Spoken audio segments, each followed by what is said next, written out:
નમસ્કાર, મંતવ્ય ન્યૂઝમાં આપનું સ્વાગત છે ને હું છું આપની સાથે હિરલ. કોઈ પણ બિઝનેસ શરૂ કરો અને શરૂ કર્યા પછી તેનું સેલ્સ વધારવું અને તેને ટકાવી રાખવું, આ બધામાં બહુ જ ફરક હોય છે. જુદામાં બિઝનેસ શરૂ તો થઈ જાય છે, પણ જો સેલ્સ અને તેના માર્કેટિંગની યોગ્ય સમજ ન હોય તો બિઝનેસ એ ઊંચાઈ સુધી નથી પહોંચી શકતો કે જેના આપણે સપના જોયા હોય છે. બિઝનેસમાં ઘણી બધી બાબતો હોય છે, જેમ કે સેલ્સ, માર્કેટિંગ, પ્રોડક્ટ, ડીલ, ગ્રાહક એટ્રેક્શન, બધું જ. અને આ બધું જ હોય, આ બધાનું માર્ગદર્શન હોય તો ચોક્કસથી તમારો બિઝનેસ વધી શકે છે, તમારું સેલ્સ ડબલ થઈ શકે છે અને તમે બિઝનેસમાં ધારેલી સફળતા પણ પ્રાપ્ત કરી શકો છો. હજી પણ મૂંઝારો છે કે આ માર્ગદર્શન કોણ આપશે? તો તમારી મૂંઝવણને કહો અલવિદા, કારણ કે તમારી પાસે મંતવ્ય ન્યૂઝની સાથોસાથ મેનેજમેન્ટ ગુરુ છે ને. બિઝનેસને લગતા આજના 12મા એપિસોડમાં આજે આપણે વાત કરવાના છીએ કે કઈ રીતે બિઝનેસમાં સેલ્સ વધારવો અને કઈ રીતે તેને ડબલ કરવો તેની. તો થઈ જાઓ તૈયાર ને હવે કરીશું કાર્યક્રમ શરૂ કે જેનું નામ છે મેનેજમેન્ટ ગુરુ.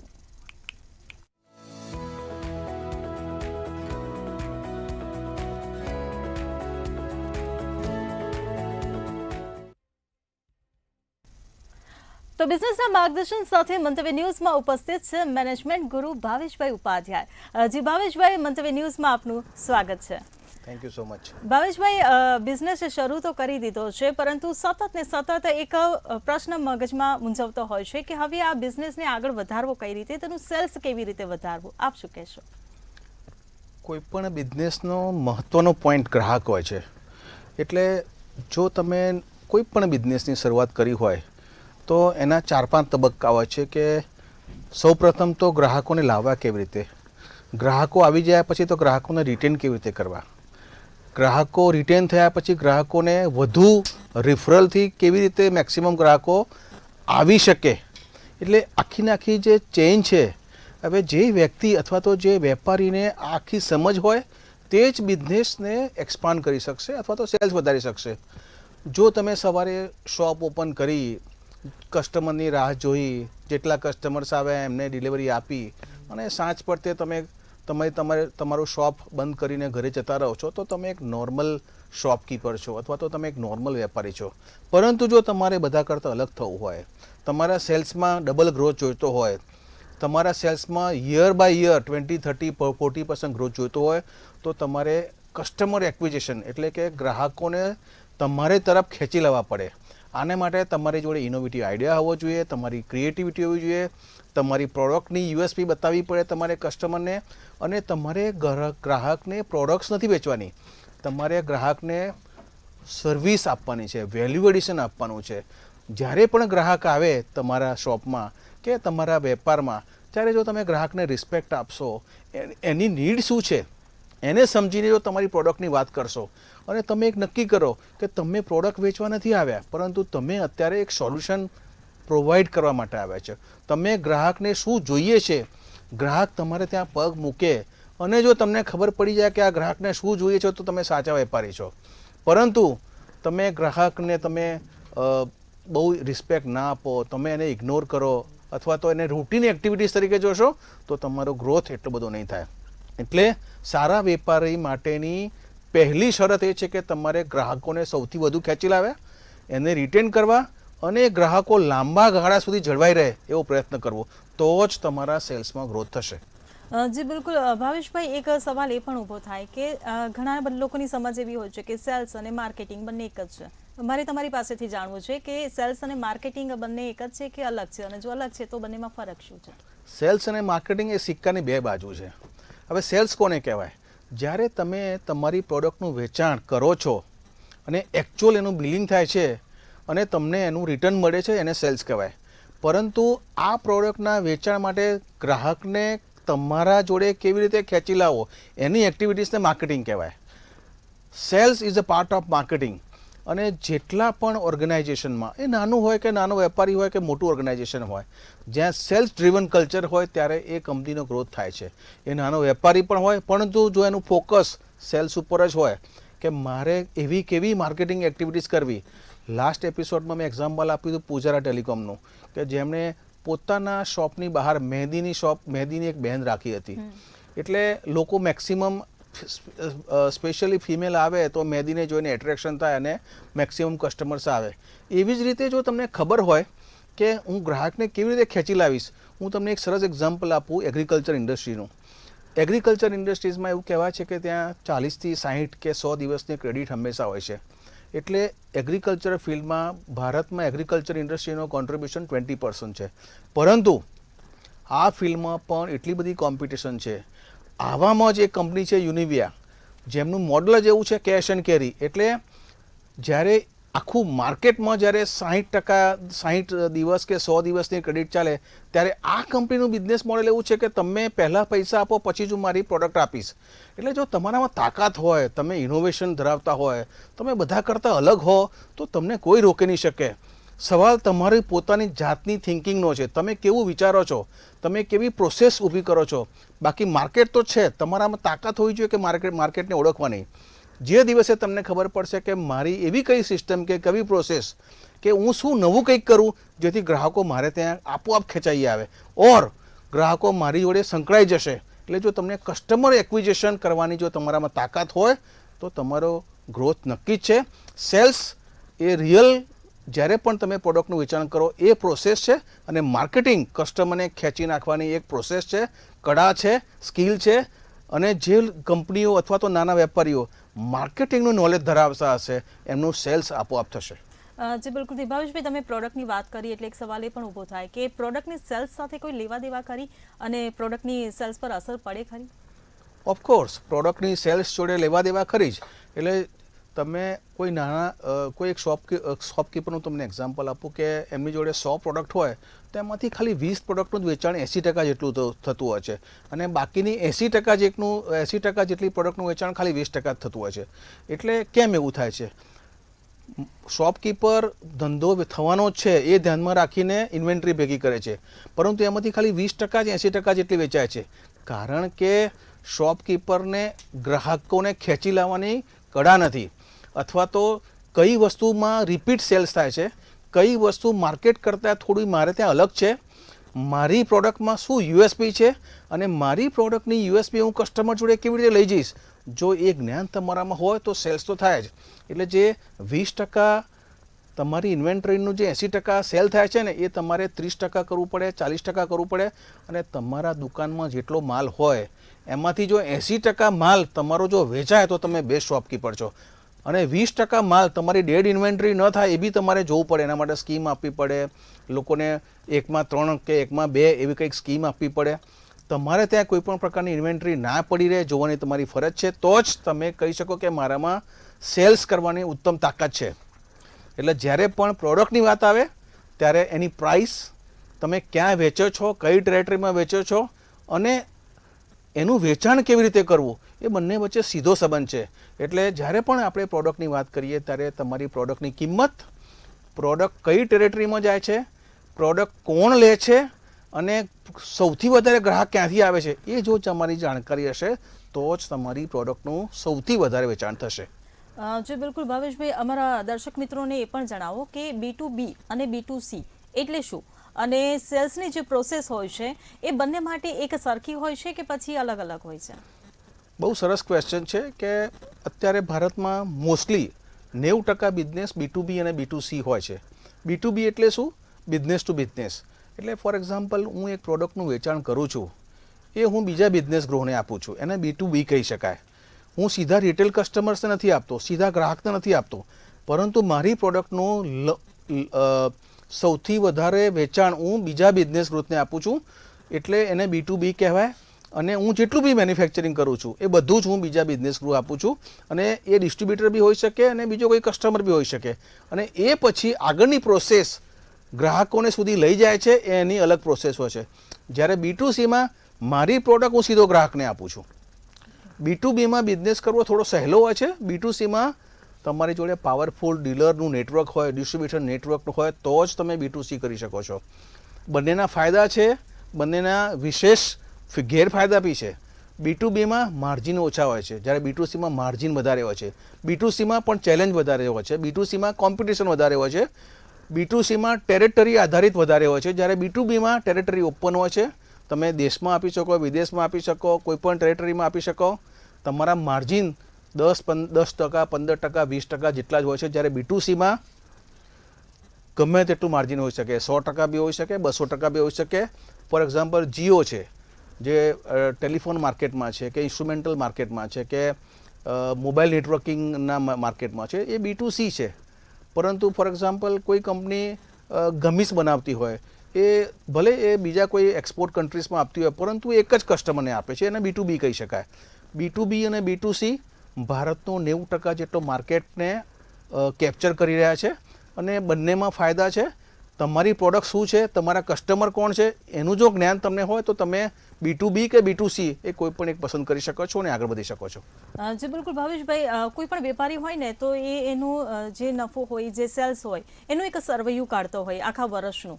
તો એ જે ગત વર્ષની જે સેલ્સ હોય અને આ વર્ષની સેલ્સ હોય, એમાં જે સર્વેયું કાઢે એમાં શક્ય છે ખરું કે સેલ્સ ડબલ થાય, 2 ગણું થાય, અને એ જો શક્ય છે તો કેવી રીતે? ચોક્કસ. જ્યારે તમારી કંપની 20 કરોડ કે 30 કરોડથી નીચે હોય, ત્યારે એટલી બધી શક્યતા છે કે તમે એને ડબલ શું 3 ગણું બી કરી શકો. જ્યારે તમારી કંપનીનો સાઇઝ મોટી હોય ત્યારે ડબલ કરવું બહુ ડિફિકલ્ટ હોય છે. પરંતુ જો તમે નાની સાઇઝનો બિઝનેસ કરતા હો ત્યારે ડબલ સેલ્સ કરવું બહુ જ સહેલી વાત છે. કારણ કે જો તમે એક ટેરેટરીમાં હો તો તમારે ખાલી ટેરેટરી એક્સપાન્શન કરવાની છે, તમારે ટીમ એક્સપાન્શન કરવાની છે, આપોઆપ તમારું સેલ્સ ડબલ થશે. પરંતુ તમારે ધ્યાન રાખવું પડે કે ડબલ સેલ્સ કરવાના ચક્કરમાં તમારા ખર્ચા ના વધી જાય. એટલે એ જ ખર્ચામાં ડબલ સેલ્સ કેવી રીતે કરી શકાય, જો એ તમે જાણતા હો તો ડબલ સેલ્સ કરવું બહુ જ ઇઝી છે. પરંતુ જ્યારે પણ તમે નક્કી કરો કે મારે ડબલ સેલ્સ કરવું છે, તમારામાં ક્લેરિટી હોવી જોઈએ, ક્યાં કરવું છે, કેવી રીતે કરવું છે, કઈ પ્રોસેસથી કરવું છે, કયા કસ્ટમરને આપવું છે, કઈ ટેરેટરીમાં કરવું છે અને કયા ક્રેડિટમાં આપવું છે. જો તમે ડબલ સેલ્સ કરો પણ તમે 100 દિવસની ક્રેડિટ આપો તો તમારી કંપનીને બહુ મોટું નુકસાન થશે. એના કરતાં 20% ગ્રોથ લાવો, પરંતુ એડવાન્સથી તમે ધંધો કરો તો તમે સારા એન્ટરપ્રનર કહેવાશો. એટલે ડબલ સેલ્સ કરવું બહુ જ સહેલી વસ્તુ છે. પરંતુ બહુ જ ધ્યાન રાખવાની વસ્તુ એવું છે કે તમે સેલ્સ કરો પણ તમારી પ્રોફિટેબિલિટી તમારે જાળવવી પડે. તમારે કોઈપણ સંજોગોમાં તમારી નેગેટિવ પ્રોફિટવાળી બાબતોમાં તમારે સેલ્સ કરવું ન જોઈએ. અને જે બિઝનેસમાં પ્રોફિટ 5%થી ઓછો હોય એ બિઝનેસને હું ગંભીર રીતે ડેન્જરસ સિચ્યુએશન ગણું છું, કે ક્યારે માર્કેટની બાહ્ય વાતાવરણ ચેન્જ થાય ને તમારા બિઝનેસ પર એની ક્યાં અસર થાય કશું કહેવાય નહીં. એટલે જે ધંધામાં 5%થી ઓછો પ્રોફિટ હોય એ લોકોએ તો બહુ જ સંભાળીને ચાલવું. ડબલ સેલ્સની વાત વિચારવા માટે પણ તમારે બહુ ગંભીર રીતે વિચારવું. એટલે જે કંપનીમાં ગ્રોથ વધારે છે, જે પ્રોડક્ટમાં ગ્રોથ વધારે છે, જે પ્રોડક્ટમાં માર્જિન વધારે છે, ત્યાં ચોક્કસ ડબલ સેલ્સ કરી શકાય. જી બિલકુલ ભાવેશભાઈ, તમે ખર્ચા વધારવાની જે વાત કરી એટલે એક સવાલ ચોક્કસ ઊભો થાય કે ઘણી વખત એવું થતું હોય કે બિઝનેસ વધારવાની લાઈનમાં પ્રમોટરના ખર્ચા વધી જતા હોય છે, તો શું કરવું? આ ખર્ચા મેનેજ કેવી રીતે કરવા? મેં ઘણી વખત જોયું છે કે દરેક પ્રમોટર એકદમ ઉત્સાહમાં આવી જાય અને એવું વિચારે કે મારે હવે 40-50% 60% ગ્રોથ કરી દેવો છે. અને એમની ટીમ પણ એમને શરૂમાં જ્યારે પણ બજેટ બનાવે ત્યારે એવા પ્રેઝન્ટેશન આપે કે પ્રમોટરને નક્કી જ થઈ જાય કે આ વર્ષે તો હું ડબલ ગ્રોથ કરી જ નાખું. અને એ પ્રમાણે ટીમ નવીન નિમણૂક કરવાની નક્કી થઈ જાય, માણસોનું એપોઇન્ટમેન્ટ થઈ જાય, એમના બેસવાની વ્યવસ્થા થઈ જાય, નવા ઇલેક્ટ્રિસિટીના બિલો ચાલુ થઈ જાય, બધાના ટેલિફોનના બિલો ચાલુ થઈ જાય, જમવાની વ્યવસ્થા થઈ જાય. એટલે બધા એડમિનિસ્ટ્રેશનના ખર્ચા વધતા જાય. દરેક પ્રમોટરને મારી એક સરસ સૂચન છે કે જ્યારે પણ તમે 40-50-60% ગ્રોથની વાત કરે ત્યારે બહુ સંભાળીને કામ કરવું. એવું ન થાય કે તમારો ગ્રોથ તો ખાલી 5% જ થાય કે 10% થાય પણ તમારા ખર્ચાઓ 40-50% વધી જાય. એટલે બજેટ કંટ્રોલ એ બહુ જ મહત્ત્વની વસ્તુ છે. જ્યારે તમે નક્કી કર્યું હોય કે મારે એપ્રિલ મહિનામાં મારે ડબલ ગ્રોથ જોઈએ છે, ત્યારે તમારા ખર્ચા એ પ્રમાણે તમે કરો. પરંતુ જો મેમાં તમારે ચોક્કસ તમારી જો ડેટા હોવા જોઈએ કે મેં એપ્રિલમાં આ પ્લાન કર્યો તો પણ મારા મે મહિનામાં એવું દેખાતું નથી MISમાં કે મારો ડબલ ગ્રોથ થયો, ત્યારે તમારે તરત જ ખર્ચા ઉપર બ્રેક મારી દેવી જોઈએ. જો તમે 2 મહિનાથી વધારે ત્રીજા મહિનામાં આ જ રીતે તમે જો ચાલુ રાખશો તો તમને ભારે નુકસાન થશે. એટલે જ્યારે પણ ડબલ ગ્રોથની વાત આવે ખર્ચા ઉપર બહુ જ કંટ્રોલ કરવો જોઈએ. એટલે માટે હું ઘણી કંપનીઓને એવી સલાહ આપું છું કે આ જ ખર્ચામાં જો તમે ડબલ ગ્રોથ કરી શકો તો તમે જીનિયસ છો, તો તમે ઉત્તમ વેપારી છો. પરંતુ જ્યારે તમારી સાઇઝ મોટી હોય ત્યારે બહુ બધા મોટા પ્રશ્નો ઉપસ્થિત થાય છે. તમારી સાઇઝ નાની હોય તો આ બધું મેનેજ થઈ શકે એવું છે. પરંતુ સાઇઝ મોટી હોય ત્યારે તમારા ખર્ચા ઉપર કંટ્રોલ રાખવો બહુ જ જરૂરી છે. ઇફેક્ટિવ મોનિટરિંગ, બજેટ કંટ્રોલિંગ અને પ્રોપર MIS, આ 3 વસ્તુનો જો સમન્વય કોઈ કંપની ફોલો કરે તો ચોક્કસ આમાંથી બચી શકાય એવું હોય છે. જી બિલકુલ ભાવેશભાઈ, પ્રોડક્ટનું સેલ્સ વધારવું હોય ને તો ગ્રાહક અટ્રેક્શન બહુ જ જરૂરી બની જતું હોય છે. તો ગ્રાહકોને આપણી પ્રોડક્ટ તરફ અટ્રેક્ટ કરવા માટે આપણે શું કરવું જોઈએ? અલ્ટિમેટલી તો ગ્રાહક જ છે, કારણ કે તમે જે પણ બિઝનેસ કરો છો કોઈ પણ સેગમેન્ટમાં હો, પરંતુ જો તમારી જોડે ગ્રાહક નહીં હોય તો બિઝનેસ ક્યાંથી વધશે? એટલે દરેક મહિને તમારે જોવું પડે કે નવા મારા કેટલા કસ્ટમર એડ થયા. મેં જેમ અગાઉ કહ્યું પ્રમાણે નવા કસ્ટમરને શોધવા, નવા કસ્ટમરને લાવવા, એના માટે તમે સોશિયલ મીડિયાનો ઉપયોગ કરી શકો, ગૂગલ માર્કેટિંગ કરી શકો, તમે ઇન્સ્ટા ઉપર માર્કેટિંગ કરી શકો, તમારે નેટવર્કિંગ ચેનલ થી તમે નવા કસ્ટમર બનાવી શકો, તમારા કનેક્શનથી તમે નવા કસ્ટમર બનાવી શકો. એટલે નવા કસ્ટમર લાવવા બહુ જ ઇમ્પોર્ટન્ટ છે. નવા કસ્ટમર લાવ્યા પછી તમારે એને રિટેન કરવા એનાથી વધારે ઇમ્પોર્ટન્ટ છે. અને કસ્ટમર કેમ રિટેન થાય? જો કસ્ટમરને સેટિસ્ફેક્શનવાળી પ્રોડક્ટ મળે, એને પ્રોપર રિસ્પેક્ટ મળે, એને સંતોષ મળે, કસ્ટમર સર્વિસ અથવા તો જ્યારે પણ પ્રોડક્ટ પરચેસ કર્યા પછી જો તમે સારી સર્વિસ આપો, એટલે જ્યારે તમે નક્કી કરો કે કસ્ટમર મારો ભગવાન છે અને મારા ભગવાન માટે હું ગમે તે કરીશ, આ ભાવ તમારા મગજમાં આવશે તો ગ્રાહક તમારી જોડે ટકી જ રહેશે. પરંતુ એવી કોઈ પણ વસ્તુ ન કરવી કે ભાઈ આજે મેં વેચી નાખ્યું છે ને હવે હું ભૂલી જાઉં વાતને, આજનો મારો મેં પ્રોફિટ લઈ લીધું છે. એટલે શોર્ટ ટર્મ ગોલવાળા પ્રમોટર્સ લાંબે ગાળે કોઈ દિવસ સફળ નથી થતા. જ્યારે પણ તમે બિઝનેસની વાત કરો ત્યારે તમારો લોંગ ટર્મ જ ગોલ હોવો જોઈએ. આજે હું ધંધો ચાલુ કરું છું તો મને 3-4 વર્ષ પછી જ રિયાલિટી ખબર પડશે કે મેં સારો ધંધો કર્યો છે કે ખરાબ ધંધો કર્યો છે. એટલે જ્યારે પણ તમે બિઝનેસની નવી શરૂઆત કરતા હોવ ત્યારે તમારે ધીરજ રાખવી, કસ્ટમર ઉપર વધારે ફોકસ રાખવું, કસ્ટમરને રિફરલ સૌથી વધારે કસ્ટમર્સ મેં જોયા છે ઘણા B2C સેગમેન્ટમાં કે રેફરન્સ ઉપર એમના 15% થી 20% જેટલો ગ્રોથ થશે. ફોર એક્ઝામ્પલ તનિષ્ક જે જ્વેલરીમાં છે, એમનો 30% થી 40% બિઝનેસ રેફરલમાંથી આવે છે. એટલે રેફરલ એવી વસ્તુ છે કે, અને ભારતીયો માટે તો ખાસ, કારણ કે એમને એવી હેબિટ હોય છે કે કોઈ પણ વસ્તુ લાવે તો બીજાને બતાવે છે.